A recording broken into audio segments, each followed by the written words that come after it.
Halo semuanya, dalam video ini kita akan membahas sesuatu yang pasti sering kita alami, tapi belum tentu kita sadari, yaitu defense mechanism dan hubungannya dengan emotional intelligence menurut Daniel Goleman. Secara natural, kita membangun mekanisme pertahanan diri untuk mengatasi stres ataupun konflik. Dan dalam hal ini, yang menjadi pertanyaan adalah gimana cara kita untuk bisa mengenal defense mechanism ini, dan gimana emotional intelligence bisa membantu kita untuk lebih sadar akan hal tersebut. Sebelum kita hubungkan antara defense mechanism dan emotional intelligence, kita akan bahas dulu mengenai apa yang dimaksud dengan defense mechanism. Defense mechanism adalah strategi psikologis bawah sadar kita yang kita gunakan untuk melindungi diri dari kecemasan, stres, atau situasi yang tidak nyaman. Istilah ini pertama kali diperkenalkan oleh Sigmund Freud. Sebagai contoh, misalnya di dalam dunia kerja, ketika seseorang mendapatkan kritik dari atasan atau rekannya, daripada mengakui kesalahannya, seseorang malah menyalahkan orang lain. Hal ini disebut sebagai projection, yaitu salah satu contoh dari defense mechanism. Selain projection, ada juga mekanisme lain seperti denial, yaitu penyangkalan. Ini adalah contoh di mana kita tidak mau mengakui kalau kita lagi stres berat atau merasakan hal-hal yang lain. Atau juga contoh lain, yaitu rationalization. Ini di mana kita mencari alasan untuk membenarkan sesuatu yang sebetulnya salah. Nah, selanjutnya baru kita akan membahas mengenai hubungan antara defense mechanism dan emotional intelligence.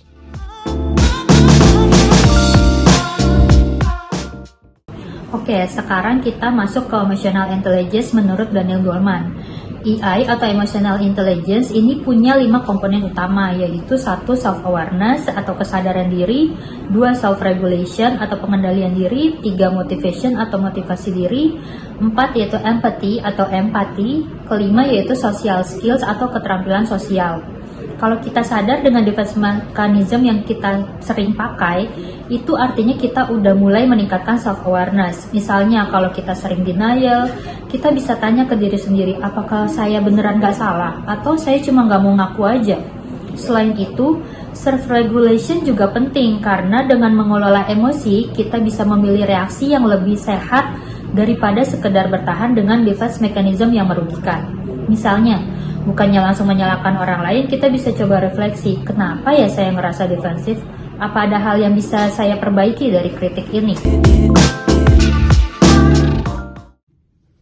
Oke, coba kita buat studi kasus. Misalnya ada seorang karyawan bernama Andi yang habis dimarahi oleh bosnya karena hasil kerjanya yang kurang maksimal. Daripada mengakui kesalahannya, Andi kemudian menggunakan defense mechanism secara tidak sadar dengan mengatakan, bos gue memang gak pernah suka sama gue. Ini adalah contoh dari projection. Kalau Andi memiliki emotional intelligence yang baik, dia mungkin akan berpikir 1. Self-awareness, melakukan introspeksi diri dan mencari hal yang dapat dirubah agar dapat menyampaikan hasil kerja yang lebih maksimal. Kedua, self-regulation. Daripada merasa emosional, Andi bisa mencoba untuk melihat feedback itu sebagai suatu peluang untuknya berkembang. Ketiga, menggunakan empati, yaitu mencoba untuk memahami alasan atau latar belakang yang melandasi perlakuan yang diterimanya. Mungkin bos Andi sedang merasa tertekan juga. Terakhir, social skills. Setelah merasa lebih tenang, Andi bisa berdiskusi dengan bosnya untuk memahami ekspektasi kerja yang lebih baik, sehingga dia dapat menyampaikan hasil kerja yang lebih maksimal. Jadi, intinya adalah kita nggak bisa menghindari defense mechanism, tapi kita bisa mengelolanya dengan meningkatkan emotional intelligence kita. Ada beberapa tips praktis nih yang bisa langsung kita terapkan. 1. Kenali emosi sendiri. Coba refleksi setiap kali kita merasa defensif. 2. Kelola reaksi kita. Jangan langsung marah atau menyalahkan orang lain. 3. Latih empati. Coba pahami perspektif orang lain sebelum bereaksi. 4. Komunikasi yang sehat. Kalau ada masalah, coba didiskusikan, bukan dihindari.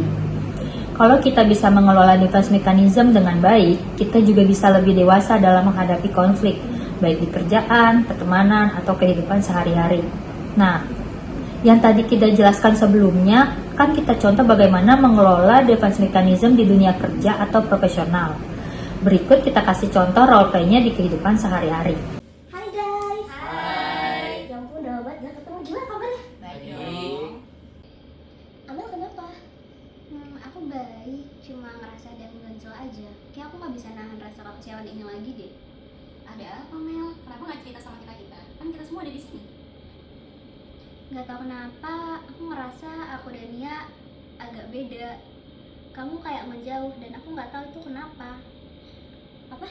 Ih, Mel, aku tuh nggak maksud kayak gitu. Aku cuma lagi sibuk aja belakangan ini. Tenang dulu teman-teman, mungkin Amel cuman kurang perhatian aja.